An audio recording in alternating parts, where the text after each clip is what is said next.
So the 2024 college football playoffs have a 12-team playoff expansion compared to the 4-team playoff that had a lot of criticism. Maybe left a lot of good teams out, but sometimes they left good paper teams out.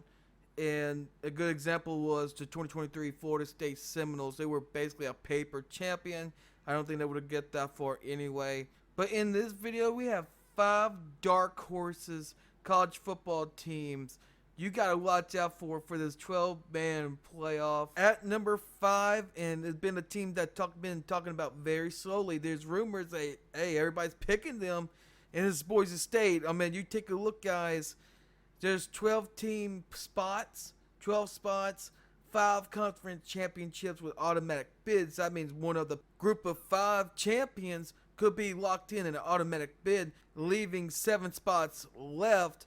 And hey, if Boise State have more than one loss, it's going to be pretty hard for any group of 5 with multiple losses other than one or a conference champion to get into this 12 playoff field.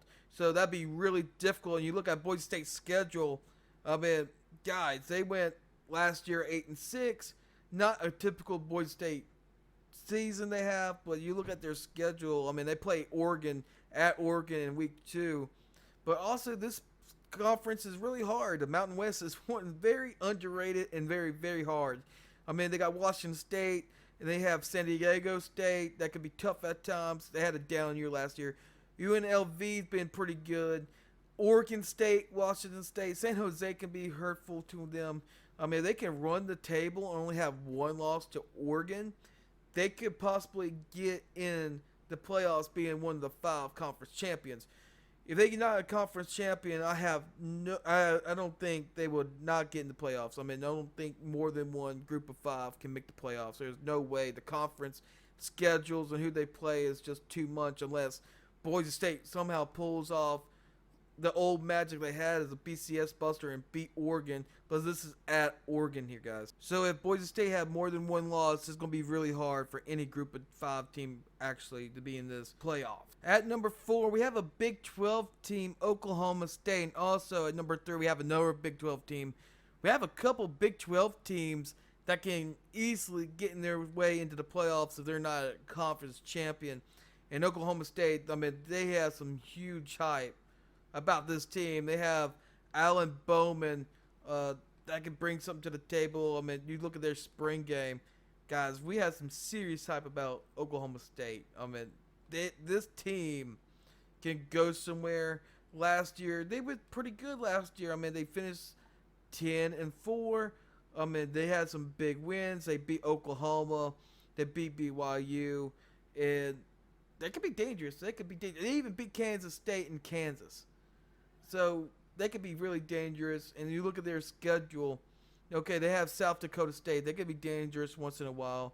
But they got Arkansas in week 2. So that's going to be a big tone setter. Arkansas can be tricky at times. They did beat Texas a couple years ago. I think the Arkansas hype train of it's just going downhill. But basically a 6-6 team, not a 9-3 team like we all thought they'd be consistently. I didn't think they would consistently. But let me tell you something. Week 4 for Utah. And Utah's the number 3 team as a dark horse. But let me tell you something. Utah versus Oklahoma State. That is a game set right there. That is a match point. This game right here can decide the Big 12 and a future playoff spot. And plus, after this is at Kansas State. They can be just as dangerous. And they are favorites to win the Big 12. And don't forget West Virginia. They have some serious hype as well. I mean, so 3 straight weeks. This could be crucial for the Big 12 title race and a playoff race because the Big 12 have some serious title contenders and playoff-bound teams here. They also got Texas Tech that could be dangerous, and TCU, and Colorado with a good power offense. But I'm sure that Oklahoma State will manhandle them late in the year. They don't have the depth for it. But watch out for Oklahoma State. At number 3, we got Utah, another Big 12 title contender. And boy, they got Cam Rising back. And Kyle Whittingham always had a good Utah team. I mean, they've been favorites and they won the Pac-12 championship multiple times the last couple of years.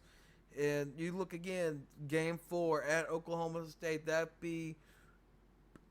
is an important game for Big 12 title hopes and playoffs. But also, watch out for Arizona. They might take a step back, but they're still dangerous. They have Houston. Some people have Houston beating Utah for some reason. That is very interesting. But they got the schedule, guys. They got the schedule to go to the playoffs as a second, maybe even a champion to win the Big 12. I mean, they don't have Kansas State. They don't have Texas Tech. They don't have no one that is very dangerous to win this Big 12 championship, except for Iowa State can be a contender, but they're very dangerous. BYU can be dangerous. UCF can certainly be dangerous with a Gus bus over there. At number 2, and it's for the ACC, it had 3 or 4 teams that could be a dark horse like NC State, Virginia Tech, Georgia Tech, maybe Miami. So certainly Miami, but they're favorites to win the ACC, and also Florida State might take a step back. And Louisville could have been a dark horse, but they could be favored as an ACC title contender and win the ACC. But I have to pick Georgia Tech, guys. I mean, Georgia Tech last year was an interesting story. I mean, they were so bad the last couple of years. They were a shell of their former selves back in the early 2000s. And let me tell you something, guys. I noticed some greatness when they played Louisville in the first game last year, and they gave Ole Miss a problem. They beat Miami. They beat North Carolina. They gave Clemson a little bit issues, couldn't hang with Clemson.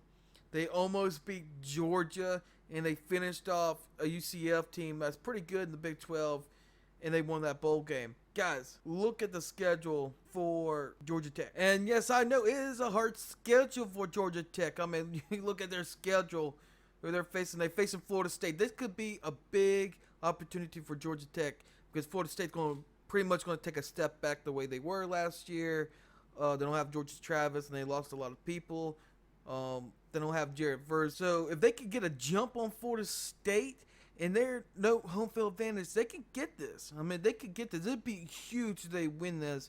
But they got some winnable games. They could beat Georgia State. They can beat Syracuse at the Dome at Syracuse. It's going to be a hard task, but I think they can do it. Syracuse had a lot of momentum. Like, they have a lot of talk about them. There's a bunch of hype around Syracuse we're not really sure about.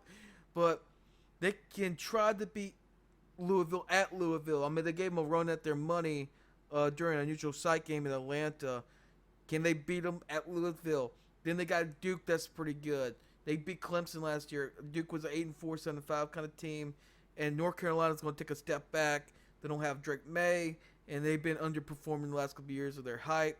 And they got Notre Dame. How good is Notre Dame? We'll see at the Texas A&M game. Virginia Tech has some hype about them.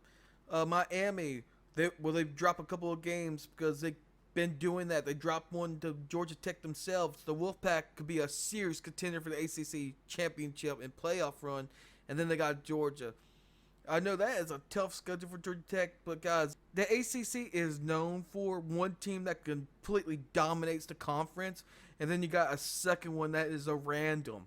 And so that random can sneak their way in, maybe be 9-3, 10-2. Maybe they can get a couple of key wins throughout the season because Georgia Tech looks like they can do it. They did it last year. Can they have enough wins, and can they navigate through some bad water, tready water here, and find themselves in the ACC championship game, maybe with a playoff contention on the line here? So that'd be very interesting. Watch out for Georgia Tech. At number 1 is the Wisconsin Badgers, guys. Luke Fickell, Luke Fickell got this team probably in the right direction, but they got the schedule to do it, guys. You look at their schedule. That's a hard schedule. You got Alabama, then USC. We'll see how good they are without Caleb Williams. They got Penn State, but they also got Oregon and a dangerous Nebraska team and an okay average Minnesota team. Guys, they don't have Ohio State. They don't have Michigan. They got a winnable schedule here, guys. But week 3 is a tone setter. How good are they going to be versus Alabama at home? and then they travel 2 weeks later at a different time difference to USC. But then Penn State, they had many chances to be a Big Ten champions, maybe run to the playoffs. When is James Franklin going to take that next step for Penn State? Usually they drop a game. Oregon, Iowa could be very tricky, and Oregon and Nebraska Nebraska, tough crowd. Nebraska, they are big hypes to be a contender themselves in the Big Ten and an average Minnesota, so it's going to be hard. Look at it. They could be easily 8-4, 9-3, but can they take that step? A next step to be a playoff contender. They can lose to Alabama. They can lose to Penn State or Oregon. But if they go 9-3, I don't think they're going to be a situation as a 9-3 team maybe to go to the playoffs. You got to win some bigger games that can make up that difference. But I don't think they have the schedule for that. They have some big teams that can get them in the playoffs. So they're 10-2, but not 9-3. They don't have enough games to be like, hey, they're 9-3. They can make it to the playoffs. I don't know. They don't have enough games to win here. Last year in 2023, a very underperforming team, Luke Fickell thought. They lost to Washington State. They lost to Iowa, and that's why I told them dangerous. Ohio State, they're not even on the schedule, but they lost to Indiana. Then they lost to Northwestern last year. Teams they should have beat, like Indiana and Northwestern, they didn't. And so everybody calling them a dark horse, but can they beat those teams they need to beat this year? I think they can. They can be a very dangerous team. But Alabama is the tone setter. But at the end of the year, where it matters, like Penn State, then at Iowa, Oregon, Nebraska, and Minnesota were the good to average teams. How good will Wisconsin be at the end of the year where it matters? Where would they be? But tell me what you think in the comments down below about these dark horses, and what are your dark horses for this 2024 12-team playoffs? Let me know in the comments down below. Subscribe to the channel and put a like at the end of the video. Until then, I'll see you in the next video.